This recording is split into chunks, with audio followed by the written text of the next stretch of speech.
I'm joined today by Vladimir Sagunov, Senior Solutions Architect at Alibaba Cloud. Alibaba Cloud is a keen supporter of SVG Europe and its events, and will be known to many of you as a global leader in cloud computing and artificial intelligence, providing services to thousands of enterprises, developers, and organizations in more than 200 countries and regions around the world, with cloud computing and data processing capabilities as part of its online solutions. Since 2017, Alibaba Cloud has also been the official cloud services partner of the Olympics. Welcome to you, Vladimir. Great to have you with us today. So I wanted to start off just by asking you, what's your view on the barriers to greater efficiency that are faced by content creators? Hello, everyone. Thanks, George, for having me today. My pleasure. We dive right into the topic today, and we'll try to explain how do we work with our customers in the domain of the media, and I will try to share more experience from our side, what we do here. And answering to your question, I think this is a good beginning for us, a good opening question for us to warm up on further discussion. We have extensive practice working with the content creators, with the media broadcasters. And I would here focus on four main challenges, or as you refer, barriers. The first is we are living in digital era, right? And what we see is unprecedented audience demand for the new content, not just daily, but probably a lot of them are expecting the streaming, the content in a live. So it creates a new type of the challenges and barriers, especially in the domain of technology. The second one is about the how the content creators can create the new content faster without all these challenges coming from the technology services. Third is about the focus on content development and creating the value for the fans and for the final viewers, and not infrastructure. So focus on where you have expertise and where you are master. And let all these technicalities to the trusted vendor like Alibaba Cloud, fixing the issue for them on their behalf. And the last is about the leveraging the global connectivity. And I'm not only talking about to distribute the content globally, but engage with the fans freely and globally, as well as communicate with the talent if your team is highly distributed, not only in one country and one region, but all around the earth. So how would you say the cloud is helping media companies to deliver content to a wider range of platforms? I think here we also have quite a universal approach of helping the media companies to deliver more content to a wider range of the platforms. First of all, the cloud is probably, and for sure, is the best place to innovate. Innovate by testing new services, new approaches, new content, learn from the failures, and learn how to improve your services on a go, leveraging from the elasticity of the cloud infrastructure. The second one is about saving the cost on the infrastructure, where you don't need to have any upfront investment before you start to do something. And instead, you're only focusing on paying for services that you actually consume. And that's where the cloud services provide its flexibility. And the third, right now, Alibaba Cloud is focusing on creating cloud native services for media customers, where we offering a new type of the built in our console services for video processing, distribution, storage and archiving, analysis, introducing of some of the AI services in the area of recommendations, in auto labeling, in processing of video and images while you are delivering them to the viewers and the fans. And one of the native services that I would like to highlight is the Apsara Video.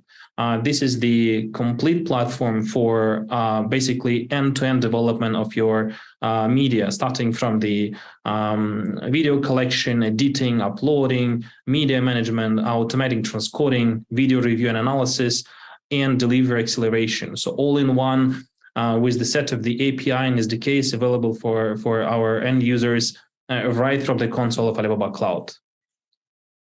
And lastly, what we offer for content creators and broadcasters is actually the set of the standard cloud services.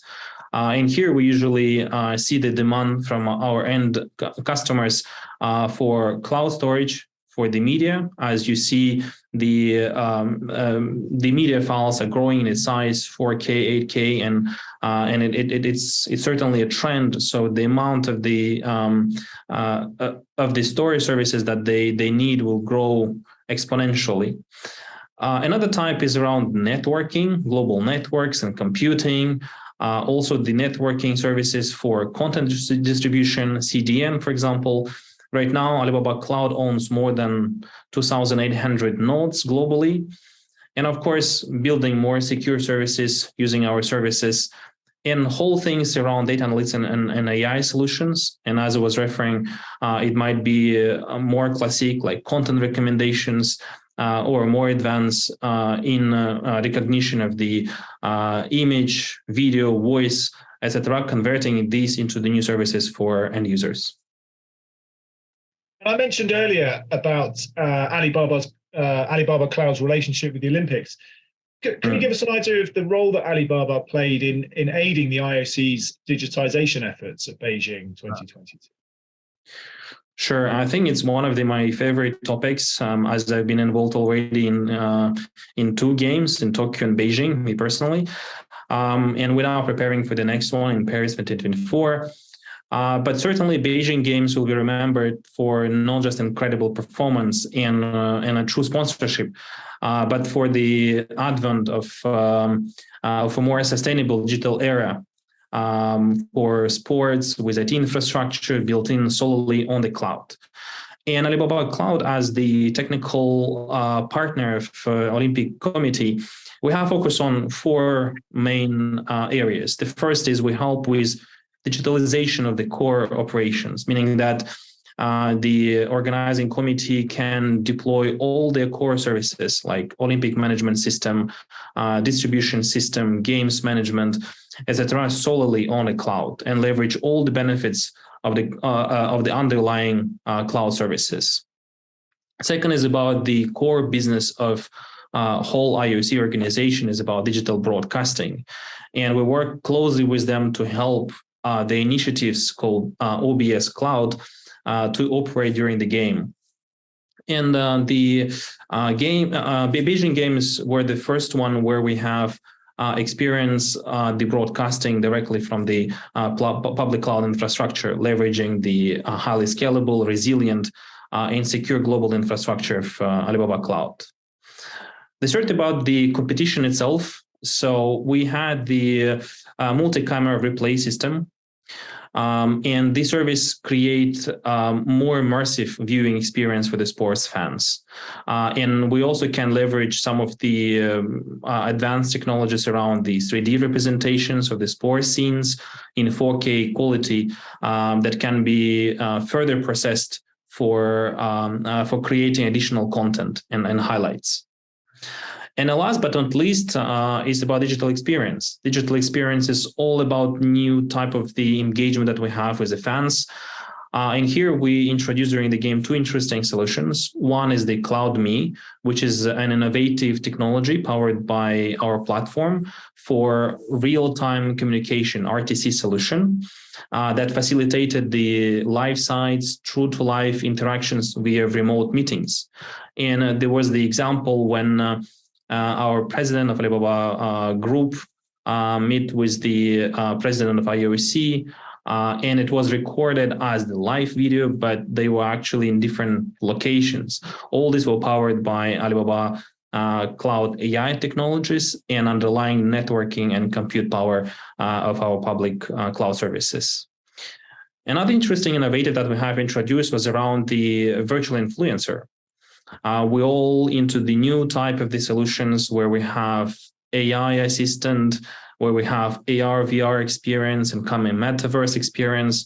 So that was quite a hot topic during the game, and we have helped to develop the advanced digital persona powered by AI technologies from Alibaba Cloud. And we named this cloud assistant as Dongdong. And she helped to communicate with Olympic fans during the live streaming, answering to some of the questions or give her comments on some of the interesting facts. So it's always entertaining and quite interesting for fans who is open to engage with new type of the Olympic digital services. Thank you, Vladimir. Some fascinating insights there into the technologies and the applications of those technologies as well that I think will undoubtedly be driving forwards the sports production and broadcasting industries over the next few years or so. Thank you for that, and we look forward to hearing more from you and your colleagues over the coming weeks and months. Thanks very much, Vladimir.